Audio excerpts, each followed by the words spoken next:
go. Okay, Dad. Well, I was born in the little town of Williamstown, West Virginia, and spent my early years there. But my father also was born there and spent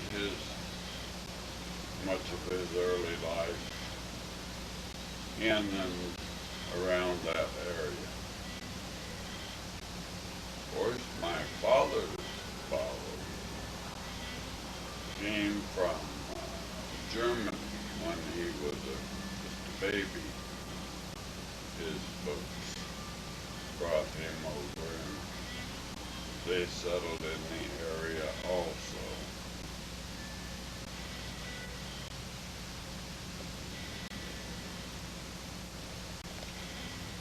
Grandfather Fischer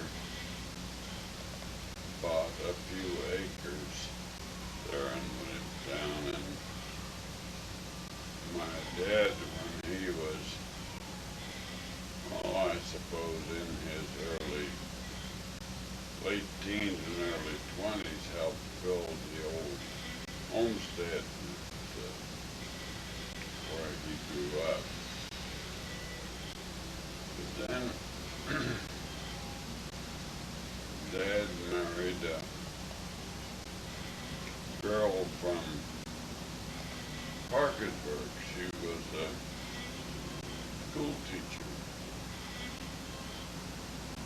Lyda Neck. And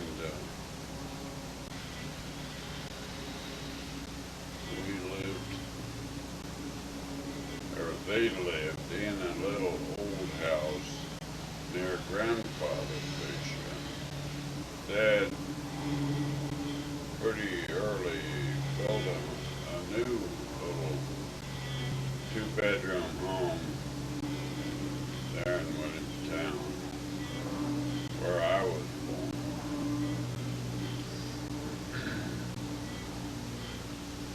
Well, Dad being a carpenter, he worked all over the country and was away from home a lot. But he made it home often enough to get Mother pregnant, so there was 5 kids.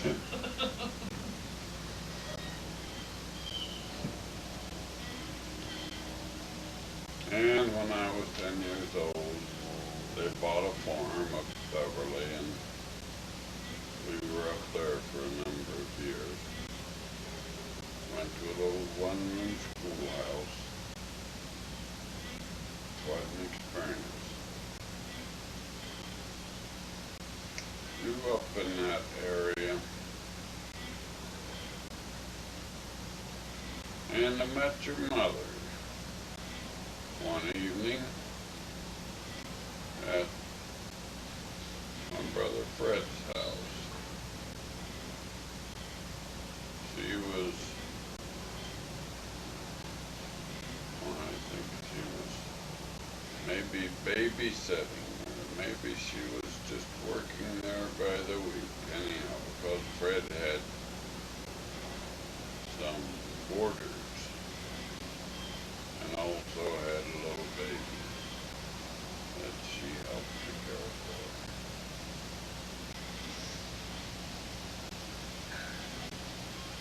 But we had a date or two off and on for several years. But we finally got together and were married. And that was about 1938.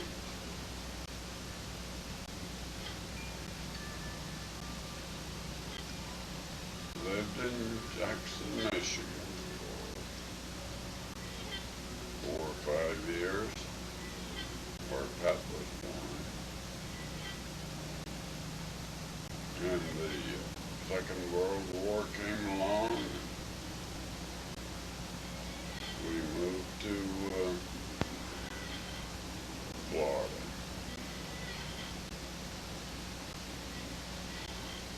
that was where we first went into business for ourselves after the war was over. Mostly in home construction. So we did have the general contractor's license. So I think we better end this session and start another one later. Child. Dad made we children, there were 4 of us. And I don't know, probably 8 years old. But anyhow, Dad and Mother made a proposition that if we would agree without fussing that we would have our tonsils and adenoids out. This was something they did in those days. Every child, sooner or later, had to have their adenoids and tonsils taken out. So, if we would agree to that without a lot of fuss, he would get us a pony and buggy. All right, this was agreed to, excepting that I somehow or other, and I still don't know, talked Dad into letting me go with him to get this pony and buggy while the other 3 kids were in the hospital having their and adenoids.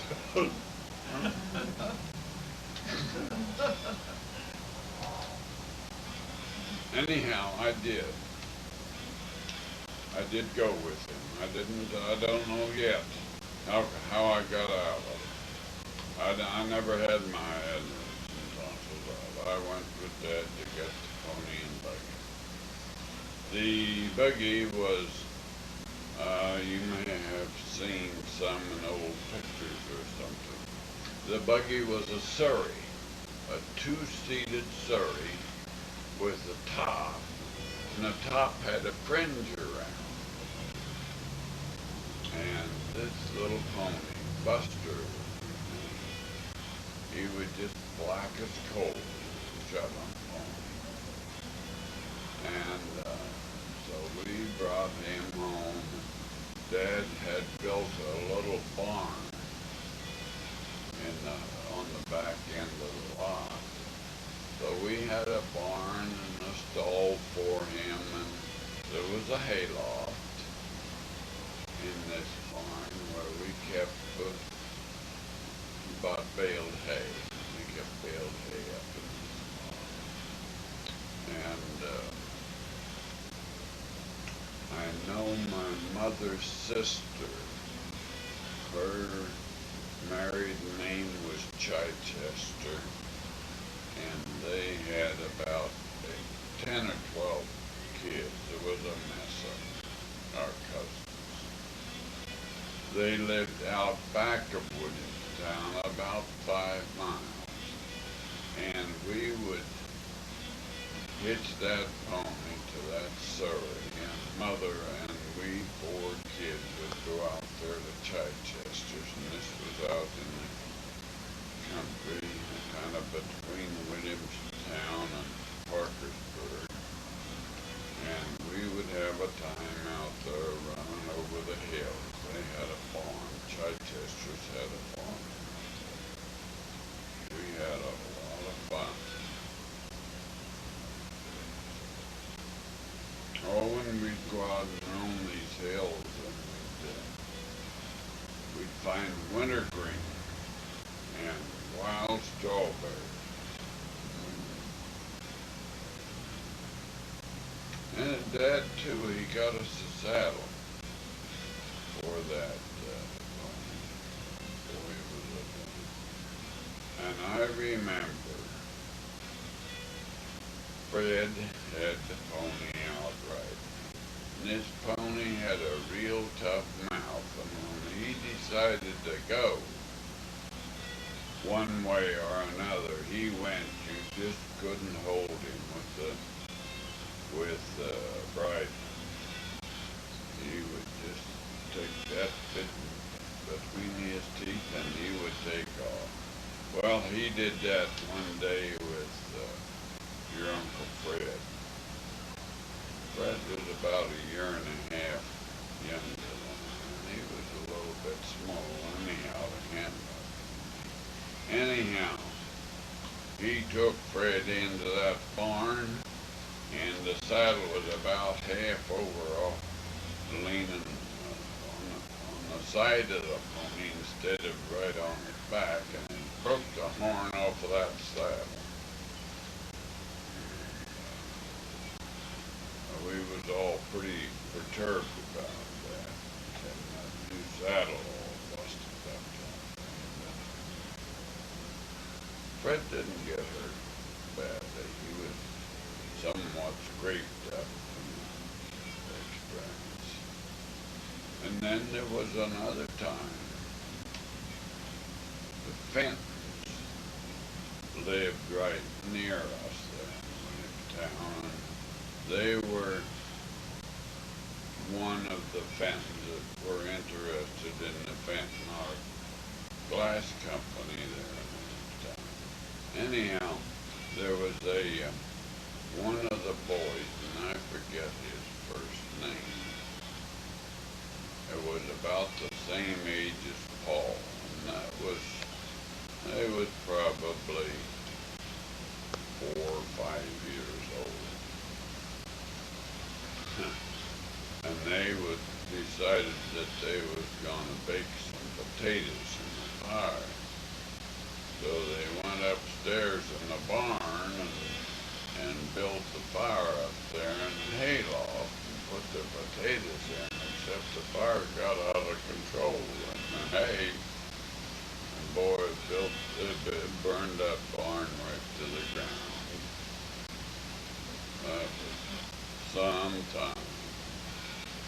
And the fire engine came, but it was too late. It couldn't do anything.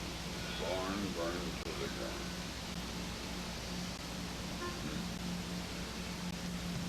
I don't know.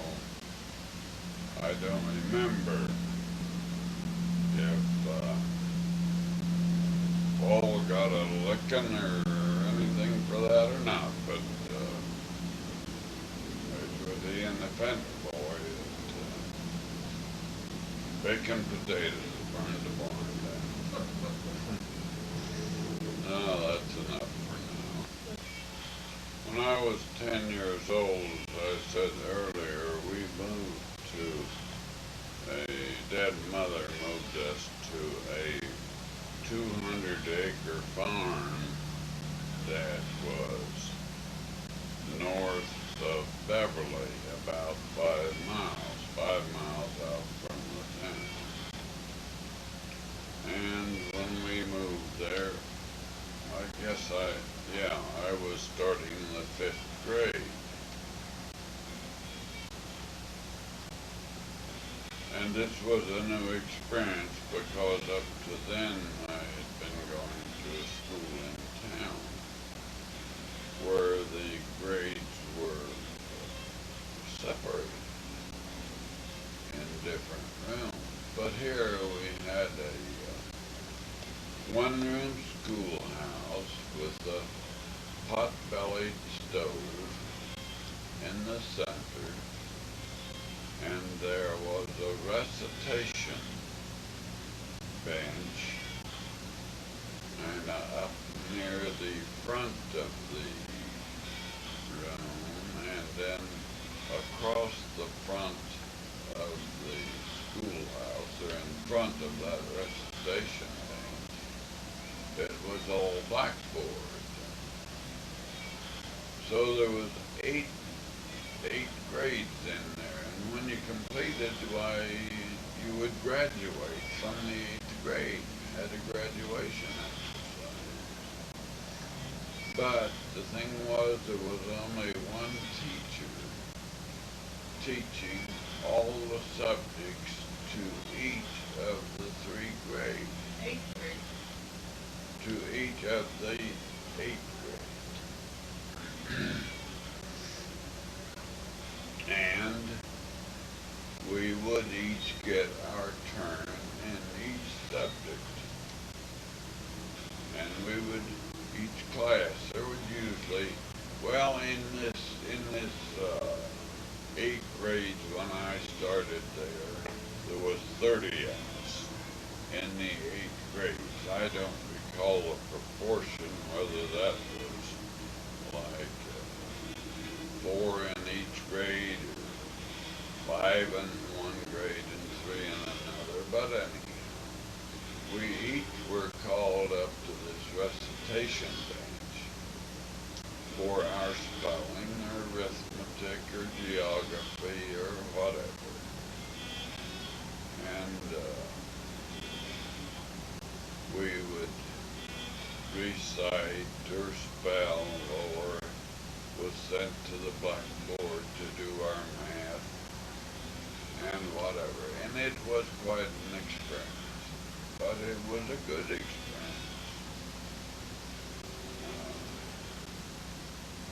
One that I had, one teacher, well, the first teacher there was Clint Taylor. He lived on a farm adjoining ours, and he was a tall, slender guy, and he had been in World War I. He was a veteran, and he was a real good teacher, but he was a little bit,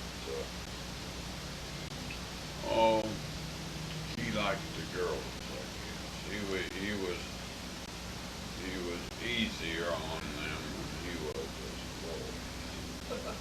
And then the next teacher, we had Clint for a couple of years, and then our next teacher was Shorty Welch,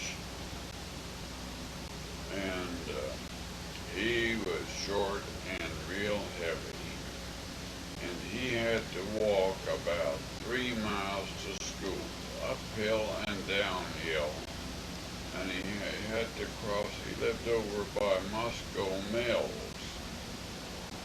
and that was over toward the Hup Farm from our place. But anyhow, he had to wade across Olive Green Creek every morning and evening, going to and from his home to our schoolhouse. And he always wore hip boots to school, and then he'd change when he got to school, because it was, he had to wade across that creek. But he was a real good teacher. Learned a lot from Shorty. But he would walk that, rain or shine, and, snow or whatever. We used to have a lot of fun. Oh, I remember one thing that just happened. We didn't have sleds. And behind the schoolhouse, there was a girls' toilet and a boys' toilet. And then right behind that was straight down a real long hill. And this was on the Fellows Farm, which adjoined where the schoolhouse sat. And we boys got a sheet of roofing tin. I don't know where we got it from, but anyhow, we kind of curled the front end of that up, and then 4 or 5 of us would get on and hold that so it would stay curled. This is in the winter when the snow was on. 4 or 5 of us get on that sheet of tin and go down that hill, and boy, would we sail.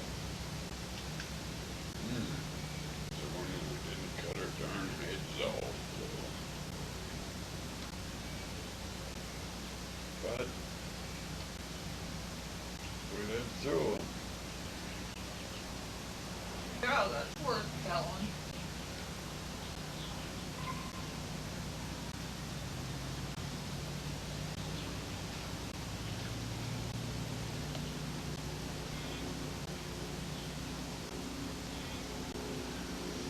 Well, as I mentioned before, we moved to this farm when I was 10 years old, and that was in 1922. And then from there, we lived up there 4 years. I graduated in the 8th grade there from the little one-room schoolhouse, so I was ready for the 9th grade, or high school it was called then. It wasn't called junior high. 9th grade was high school. 4 years of high school, 9, 10, 11, and 12. At that time, Dad had work in town, and he wasn't making any money on the farm. In fact, he'd gone in debt all the time. So they decided we was going to move back to Marietta. And so I started school in Marietta in the fall of 27. 27. And so I was about 14 years old, and we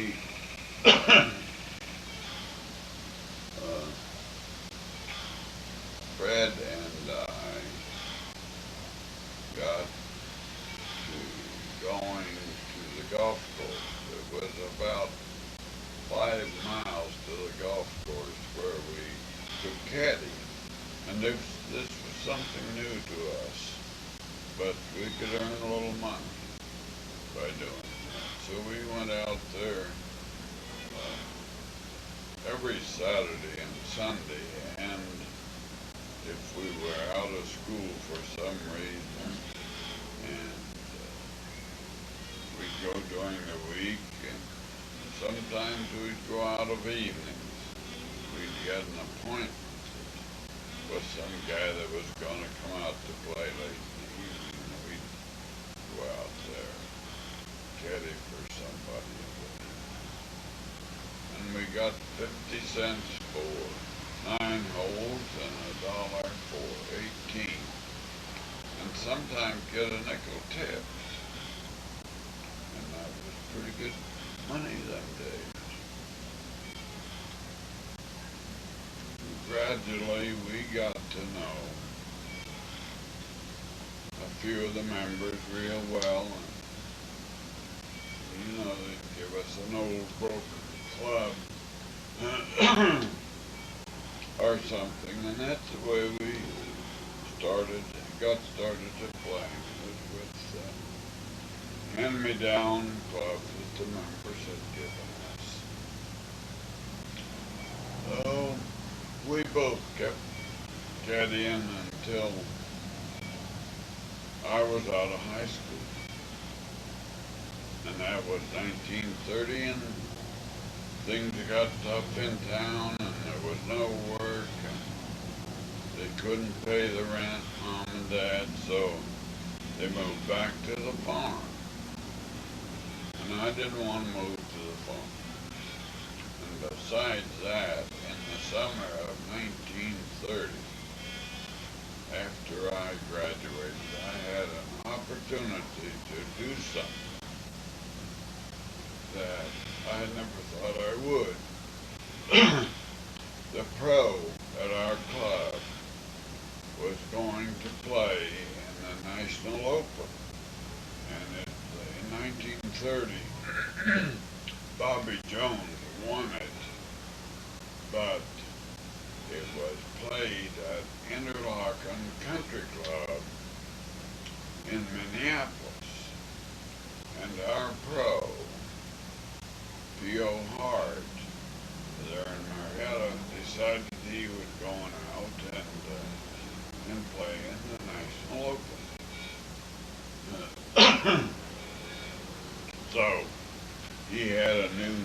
1930 Ford Coupe that he was going to drive out there, but he had trouble with arthritis and tendonitis in his hands, and he didn't want to drive because holding on to the steering wheel all that way would aggravate his tendonitis.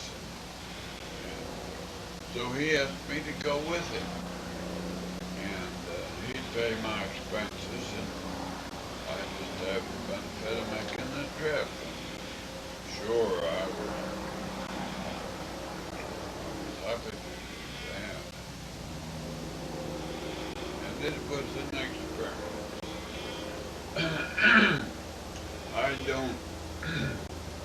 I don't remember following any group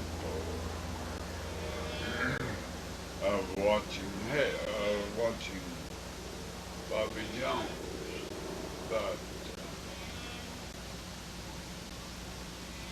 I remember the trip, and it was a lot of fun. Out to Minnesota Interlochen Country Club in 1930.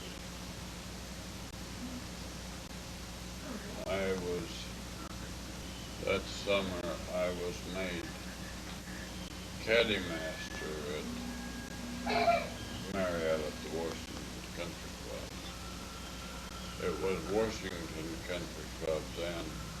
Now it is known as Marietta Country Club. Johnny Beiser was pro. He was the son of a dentist there in Marietta. He had been caddy master for E.O. Hart. E.O. had gone to Cleveland about that time to grow at a club up there. And then the next year in 31, I was made the assistant pro and caddy master under Johnny Beiser, the pro. And I enjoyed it. I had a lot of fun. I got $1 a day, $30 a month. And actually my folks, our family had moved back to the farm, so I had a little bunk bed in the back room of the pro shop. And I just stayed there day and night.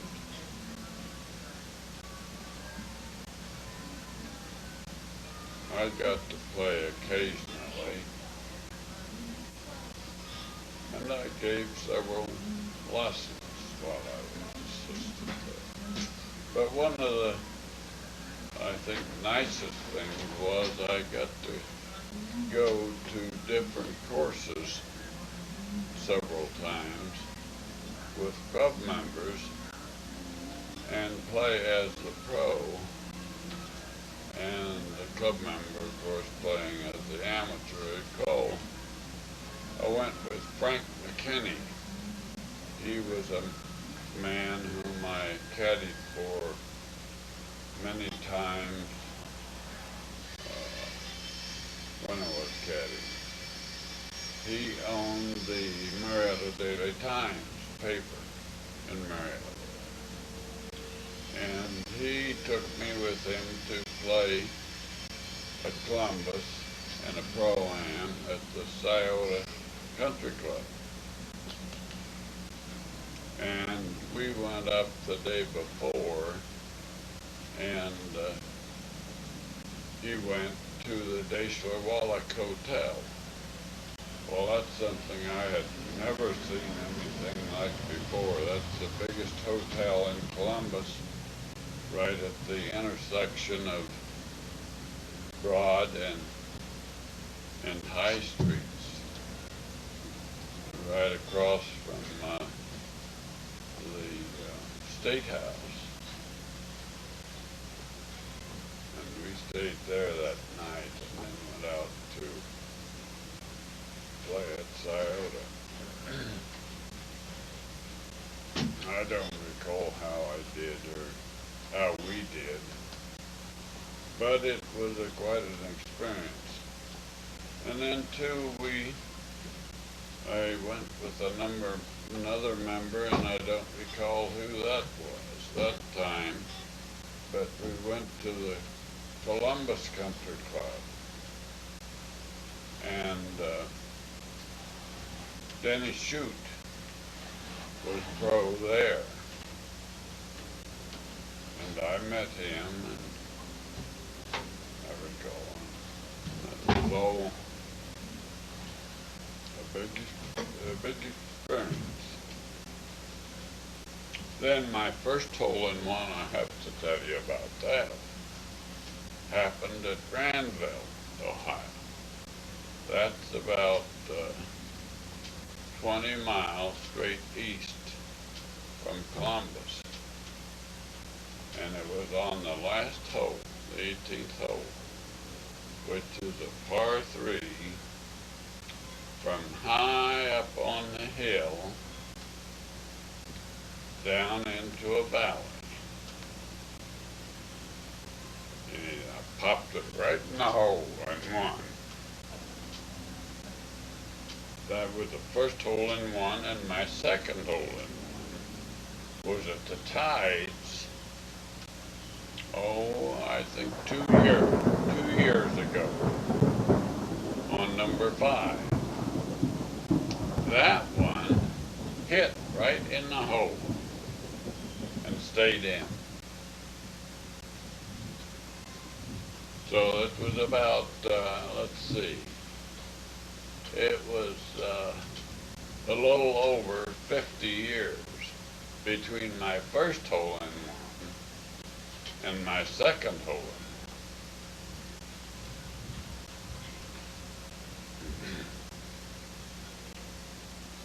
I was assistant there for 2 years. Then I got an opportunity to work with Dad on repairing some stores and some farm buildings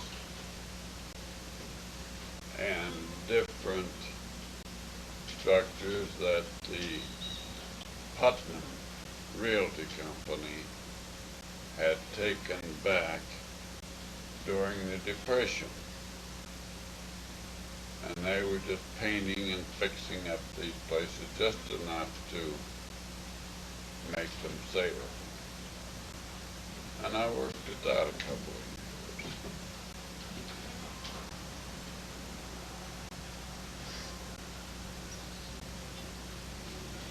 years. Then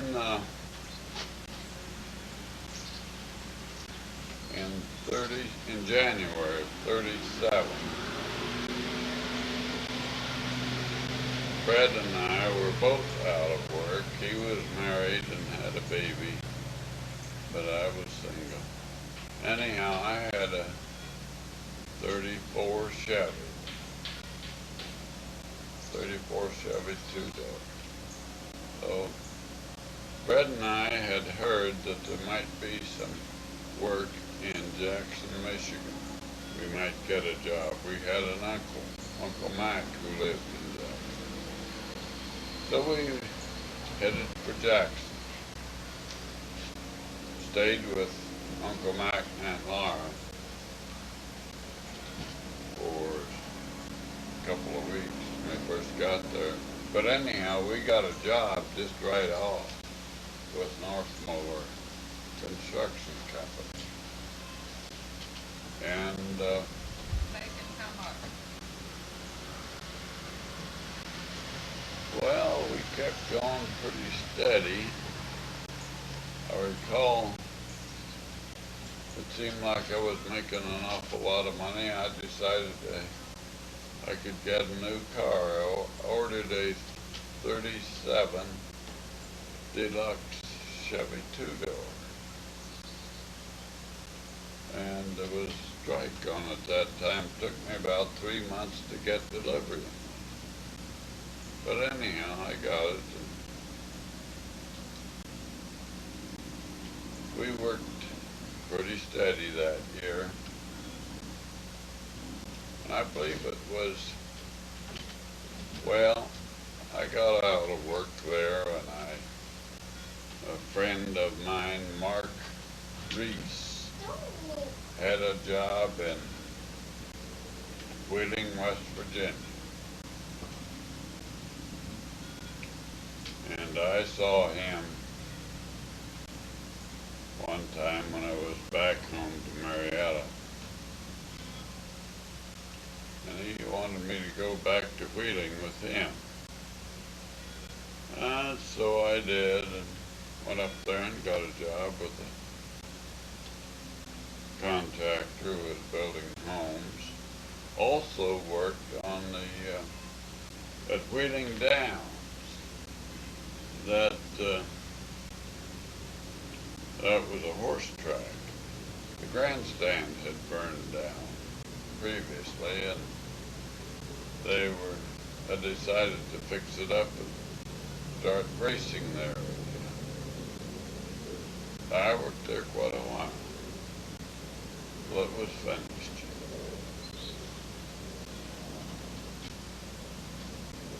I guess following that, went back to Marietta or heard from Fred.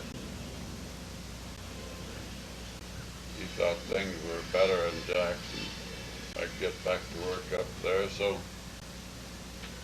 I went back up and did get work, and we were home then about Thanksgiving time, I think it was. And I met this girl that I had had several dates with previously, on and off. And Lou wanted her to go back to Jackson with us. And of course I seconded the motion. And she talked to her mother, and sure enough, we took her back to Jackson with us. I think, if I'm not mistaken, that was about Thanksgiving time.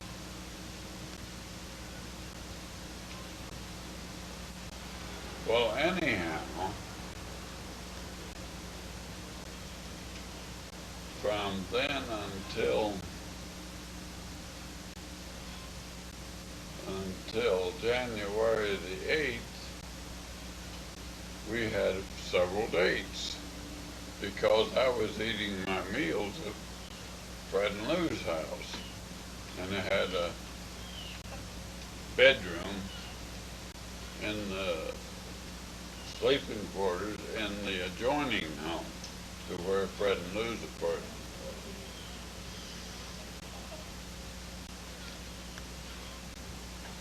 was. As a result, here I am getting married. All right, Johnny, on January the 8th, 1938. So, and that's where your Nana can take over. She can tell you about it from here on. Not fun.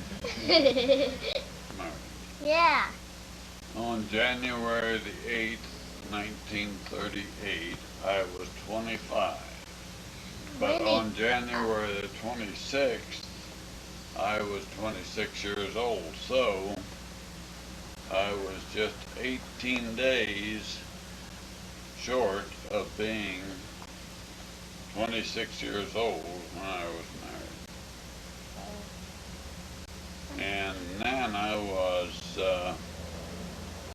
let's see, she was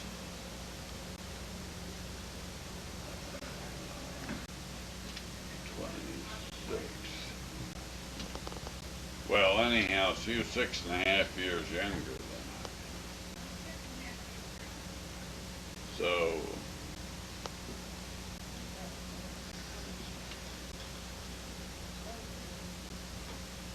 but we got along with it. We rented a furnished apartment, 3 or 4 blocks from where Fred and Lou were. This furnished apartment, we paid $35 a month for it.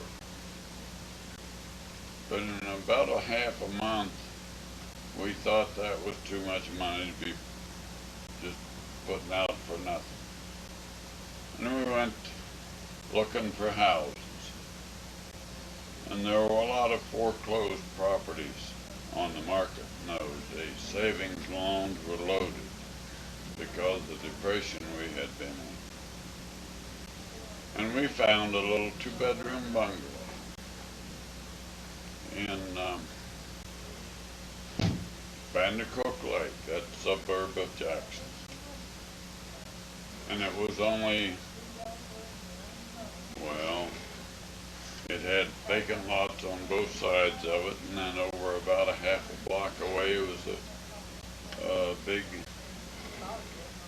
grade school.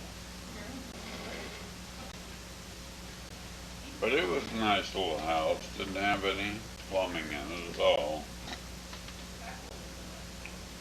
and just pine wood floors. So we bought that for $1,500 down, $15 a month. We didn't have $100 put down, so the man said, well, you pay me $25 a month for 10 months, and that'll make your $100 down, and then your payments will only be $15 a month. And so we did. But we didn't have any furniture, any pots or pans or nothing, John. So we had to start buying up stuff. We went to Sears and Roebuck, and we bought a bedroom suit. I don't recall how much we paid for it, but it was beautiful. It was walnut veneer. It was a real pretty thing. It had a real pretty dresser with it. I suppose in those days the whole thing probably didn't cost more than $75 to $100, because we bought a living room suit, a nice lounge and chair, and that was burgundy. Yeah, that was burgundy. And we bought a blue living room rug. Solid color, solid blue. Real pretty. And then we bought a dining room suit. Well, anyhow, our bill there got up to around $350, and I thought that was enough to go in debt on this stuff. So we decided we wouldn't buy anything more till we paid it down. Paid the principal down, and that's the way we kept adding. Whenever the principal would get paid down $50 or so, we'd go get something else. And to begin with, we didn't have a refrigerator, and it was winter, we didn't need one. I made a box that was fastened in the kitchen window. Winters up there are real cold. We fastened that box in the kitchen window so you could raise the window and reach out there and get the butter, milk, whatever you keep in the refrigerator, because that was what we used for a refrigerator.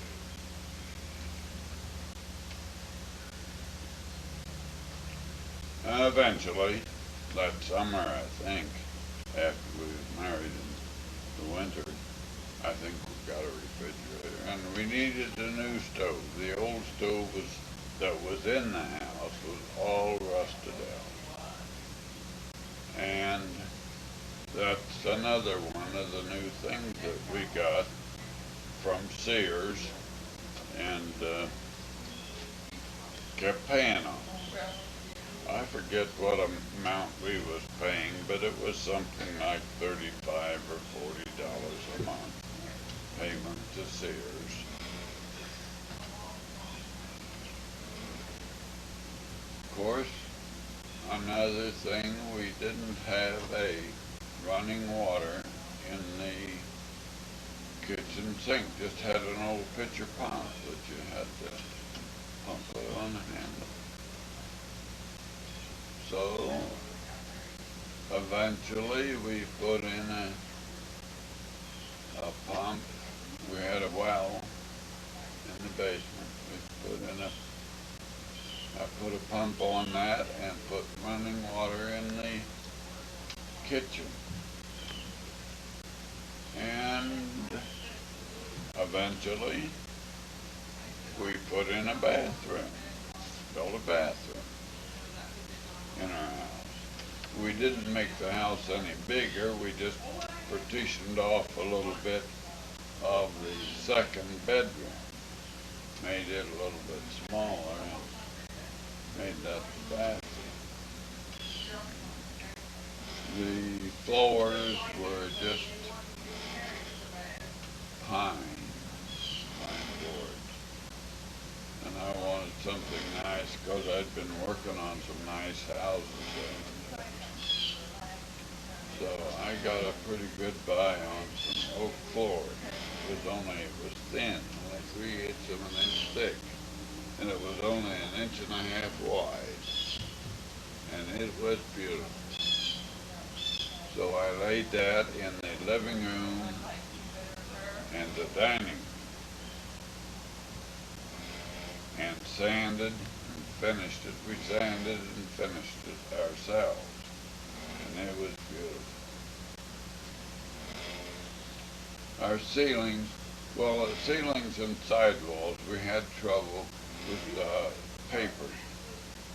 And it was sheet rock on the inside, and they didn't have good sheet rock then like they have now. They didn't tape the joints or anything. And the paper would crack, would break and split in all the corners, and sometimes on the joints on the wall, and looked bad after a bit. So I decided I'd put new ceilings on, and they had some new stuff out, and I'm trying to think what the name of it was, but it come in either in big sheets or in masonite. That's what it was called. There's different types of masonite, but this was about 5/8 of an inch thick, and it had I put 8x16 blocks on the ceiling, and all the edges were beveled. And where they were beveled, that was kind of a gray color, and the rest was white. So the ceiling, after I got them finished, they all looked like they was in blocks, 8x16. It was pretty, and it eliminated a lot of the problem that we had with trouble with papering and keeping the corners from cracking. But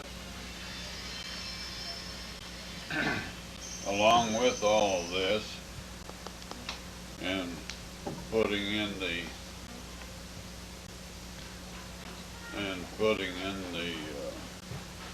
bathroom, we wasn't on sewer, so I had to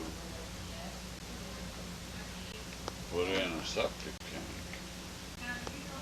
And I don't know, I don't know if they had septic tanks in those days like they had when I was building in St. Pete, but anyhow, all I knew about then was a cesspool.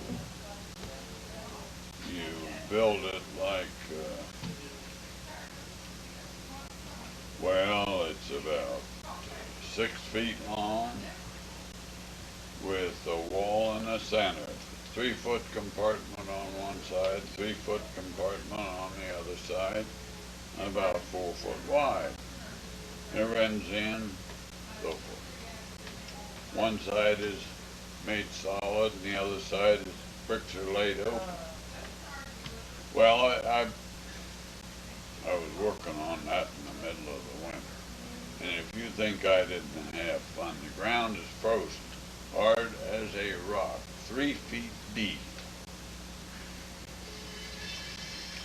And I had to get a pick and a mattock from Uncle Mac in order to, it was just like digging in real hard rock going down through that frozen ground. But after it got below the frost line, why, it dug real good because that was mostly gravel there. And it was real good place for septic tank because we never had any trouble. Good place for seepage. And in the summer we had a nice garden right there near where the septic tank was. But the war come along and there wasn't much work in Jackson. That was about 43. We left there about 43. Only temporarily did we leave. That was what we thought. But it turned out to be for quite a spell. I think we better let her rest for a minute. I guess I skipped over one of the highlights of our years in Michigan because that was where our first child, Pat, was born there. And it, you would hardly know it by today because, but the doctor's charge was $25. That was all prenatal and delivery care. And the hospital bill, 10 days, was $40. That don't sound like much today, but it was quite a few hard-earned bucks in those days. But we sure enjoyed it. Enjoyed our new baby. And let's see, she was born in March the 31st of 1939. So it was about 12 and 15 months after we were married, we had a little baby. And I know Mom's mother came up to Jackson from down, she lived down near Marietta, but she came up to Jackson. She wanted to be with her daughter when her new baby, her first baby was born. But she stayed for, I think it was 10 days or 2 weeks, and we didn't have any baby. It just wasn't time. We thought it was time for her, and the doctor thought it was time. And after Mrs. Jackson went home just a few days, I don't remember exactly, but anyhow, the baby was born, and we didn't have any problems. Nana didn't have any problems with the baby, and everything went along fine. And then I think the baby probably was only about 3 or 4 weeks old when we made our first trip back down to Marietta to show our new baby to Mom.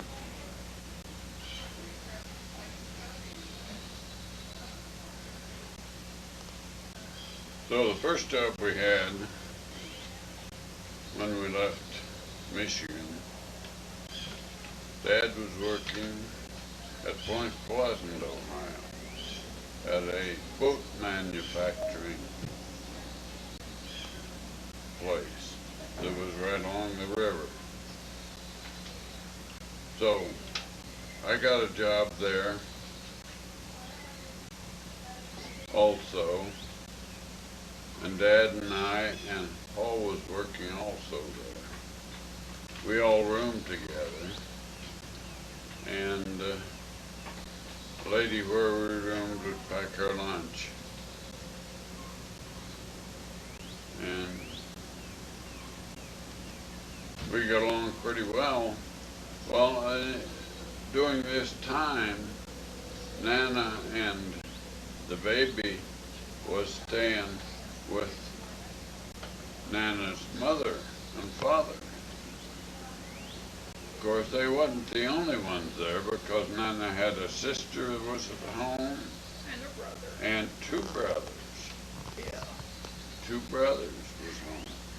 So it was a pretty good sized house full, but that was a big old brick house, and they had plenty of room. They were out in the country, back alone. So they were there, and I was down at Point Pleasant, about 100 miles away, working. We'd come home on weekends and get to see each other. And we worked there, I suppose, 4 or 5 months, and then the government decided to close down the place. And when they closed it down, the way the government does things, they had cement mixer trucks, because part of these boats were concrete boats. And these cement mixers that was traveling from the mixing plant down to the edge of the river where we were building the boats, they had a truck that was carrying the concrete down there. And I recall the afternoon, it was maybe 2 or 3 o'clock, when they blew the whistle, and that was all the work. And those concrete trucks just stopped in the middle of the road right where they was. And the mixer stopped turning, and the concrete evidently must have gotten hard right in the mixers. And we all went by the window and got our checks, and that was that. We headed back toward Marietta, got our things and went back to Marietta, and then we was wondering where we was going to get a job again. And we heard about a naval station that they were building at Port Deposit, Maryland, the name of it. That was just outside of Havre de Grace, Maryland. So here again, I have to go and leave Nana and our little baby with her mother and family, and we go over there and building barracks for naval people. And the thing that I recall most about that was that they had a number of crews of both blacks and white men that had come up from North and South Carolina to work. and they were in different groups and working on different buildings. But when those fellows, a group of them, would be putting on roof boards, it was unbelievable. They could just they could just make music with their hammers, with the rhythm. But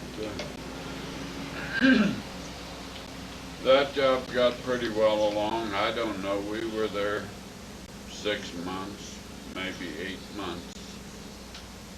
And Dad got word from a friend of his, a Frank Snyder in Marietta, that there was a big job of, it would be a reinforced concrete, would be the work type of work, but it was a synthetic rubber plant, was to be built or had been started right near Monaca, Pennsylvania. And that was about 50 miles down the river from Pittsburgh. So it was between Pittsburgh and Wheeling. So Dad and Paul and I headed for Monaca and got a job right away, and boy, we was making big money. $1.75 an hour. Most money we made more money, Mom and I, and saved more on that job, and we were there just about a year. And any job I think I ever had, because we got to work we got to work a lot of overtime, and overtime paid time and a half. And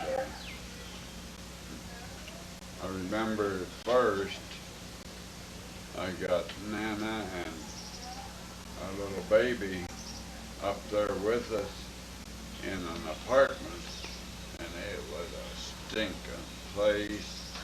We found out after we'd been there a little bit, well, I don't mean it stinks, but it was dirty. And it was dirty because there was so much coal smoke. Everything was, everybody heated with coal, and there was a lot of railroads there, and it was just coal smoke and coal dust all over everything. And bed bugs, that's for sure. We had bed bugs. Well, while we were there, Dad and Paul ate with us, and Nana packed their lunches, as well as mine. And Dad and Paul had another room, but they'd come there to eat with us and get their lunch. And we would all go to work together. And after a while, though, we found a much nicer place. It was in an old store building, an Italian couple had this old store building, and they lived upstairs, and we had an apartment downstairs. And boy, it was big, and it was nice and clean, and there was a little grocery store right across the street, and it was closer to our work, and we stayed there then until we finally left that job. The job was finished, huh? Yeah, the job was, well, it was just about finished. And I heard from the union hall, I was union carpenter then, and I heard from the union hall that they wanted carpenters in Tampa, Florida, at the shipyard. So, the job was about done. We decided that if we could get the ration stamps for gasoline, this is during the war, and you had to have stamps to buy gas, or you couldn't get it. And the rationing board agreed to give me enough stamps to go to Tampa, Florida. At that time, we had a '39 Chevy, and this was in '43. October '43. Pat was 4 years old. Yeah, Pat was 4 years old. So, we loaded up the car and said goodbye to Nana's folks and to my folks, and we headed for Florida. This was just like the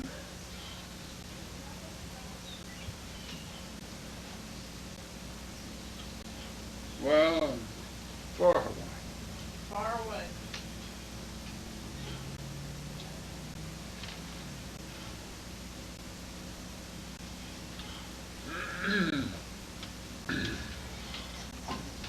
Anyhow, we took off for Tampa, and we arrived in Tampa on October the 5th, 1943. That was Uncle Fred's birthday. And we were looking for a place to stay in Tampa. And everything was so dirty. The streets were narrow, and well, we just didn't like it at all. It was terrible, we thought. And we asked somebody if there was a better place for us to look for a place to rent. And they said, yes, you just go across Candy Bridge right here and go to St. Petersburg. That's about 20 or 25 miles, and they have a nice places over there.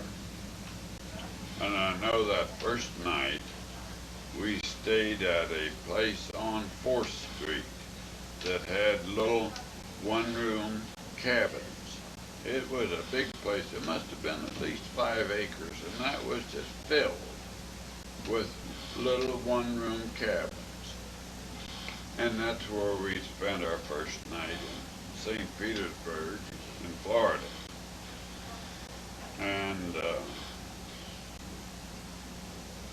I guess the next day I went to Tampa to the shipyard to see about getting a job, and I got a job right away. $1.20 an hour for carpenters working on concrete boats that were being used as landing barges on the French coast.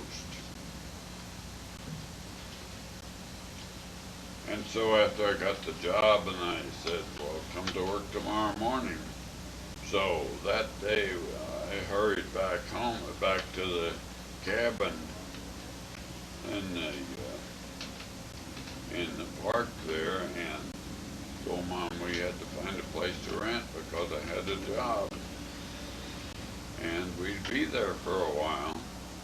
Of course, all this time since the war started, and that was in December 7th of '41, all this time I was classified as 1A, which means that you're subject to call to go in the Army anytime, but if you are on defense work, then you have a chance of being deferred. And Mom didn't want me in the Army, and I didn't want me in the Army. I'd rather work and help out that way. So St. Pete, and we started looking for an apartment. And we found a dandy right off of 9th Street, about 14th Avenue North, a garage apartment. It was a two-car garage with the apartment upstairs, one bedroom, and that was cool. We didn't have air conditioning. Nobody had air conditioning back then, no. But it was cool and breezy, and it was a real nice place to live.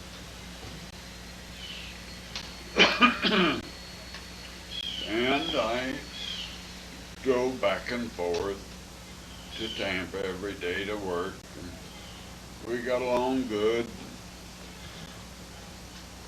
After a while, I got to riding with fellows, and fellows would ride with me, and well, back in those days, you had to pay it cost. You had to pay a, what do you call it, a toll to cross Candy Bridge. But while I was working over there, the toll was taken off. And then we could go across Candy Bridge for free. But it was only a two-lane road then. It's a double four-lane highway now with the new bridges. But I worked over there from in October of '43 until in July. I think it was July. No, it was September of '45, when the war finished, when the war was over. And I went from carpenter when we was on concrete boats. Well, I heard that they was going to start making steel boats there. So I wanted to be a locksmith on the steel boats, which was a better job, cleaner job, and paid a little more. So I went to night school at Tomlinson Vocational School in St. Pete. I went to night school to learn to be a loftsman while I was still working on the concrete boats. Then when they changed over to the steel boats, I got a job in the mold loft. And I think I made $1.40 instead of $1.20 as a loftsman. But that was good. That was a nice job.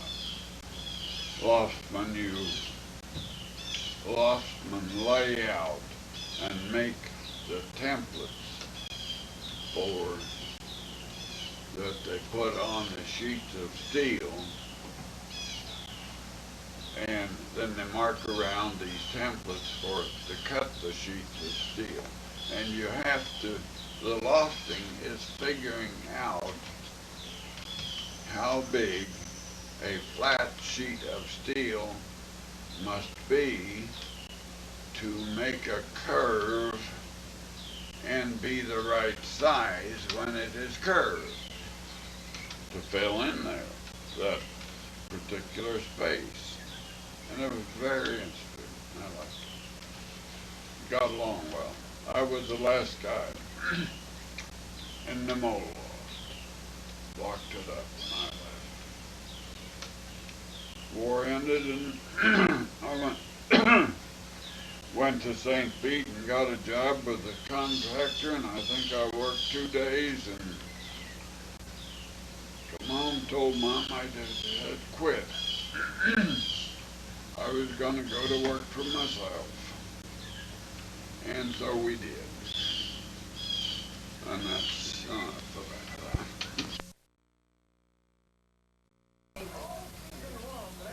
It was on for 2 hours one night, and I watched every minute of it.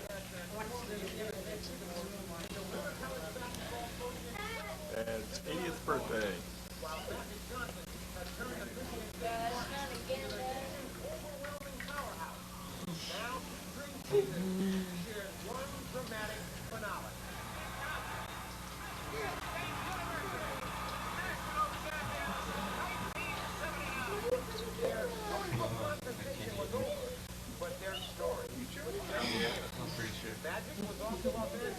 It does ain't room for cake, too, don't you?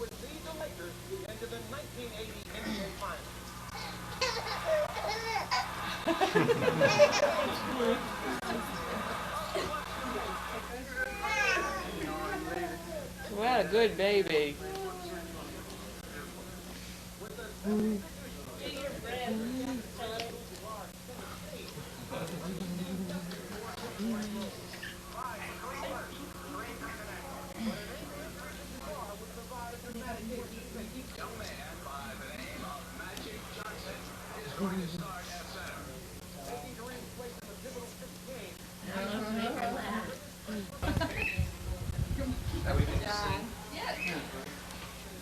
Kristen. Yeah. I decorated it. Okay. Happy Birthday to you. Happy birthday to you. Happy birthday, dear John. Happy birthday to you. Okay.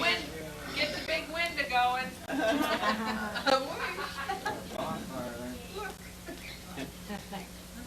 Okay, you ready? I got the wish. Whoa. That's not fair. You ready? Holy mud. Let's see if we can do it by ourselves. Each tries for each 10 years. You can do it by yourself. He's gonna hang around for at least 5 or 6 more years to give him at least 6 posts to get that. Okay, Christy, we gotta take these things out. Oh, great. I missed when I was protected. She's been all the time putting them in. Okay.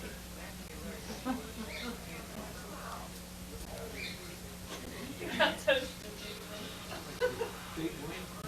The big win is Now, back. if you look at the thing, tell us. Yeah, It's kind of.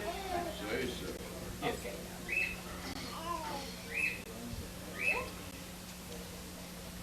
Now. Yeah. I don't want any cake.